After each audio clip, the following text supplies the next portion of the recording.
Behind us as we walk, North Carolina. We saw Donald Trump there just 45 minutes ago. What do you see moving in North Carolina today based on that electorate?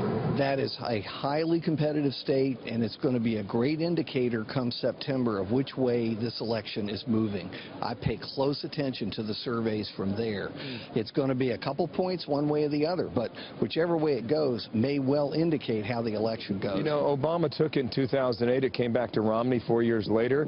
Is it still headed in that direction? What do your numbers tell you? My numbers tell me it's going to be very tight and competitive. I think the national winner will probably win North Carolina. Is that right? Yes. Okay. Pennsylvania, down on the floor here as well. Trump's making a strong play. Is it worth his effort? And what do you see? It absolutely is worth his effort. He has got to make a breakthrough in some Rust Belt states. And looking at the Rust Belt states, two of them stand out, Ohio and Pennsylvania. You got to have Ohio. Pennsylvania would be a giant minus from the Democratic column. They've had it for so long. So absolutely, I think every bit of effort he puts into Pennsylvania will help him. Well, Ohio's not on the floor. I thought that was kind of intriguing.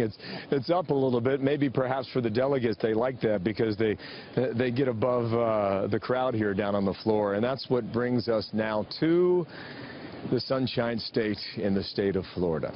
Now, you could argue that that's Donald Trump's second home. And you could argue that perhaps that plays to his advantage. And you could argue that he won all but one county during the primary vote. As you see the mix today between Clinton and Trump, what does Florida do? Well, Florida's 29 electoral votes, and Donald Trump absolutely needs Florida. You can actually come up with ways pretty easily that Clinton could win without Florida. I don't think Trump can win without Florida. And so those 29 votes and the Hispanic population, which is growing and diversifying and including lots of Puerto Ricans, not just Cuban Americans, that's where the focus has to be. And I think, to be blunt, that's where Trump has to try to improve his relationship with Latinos.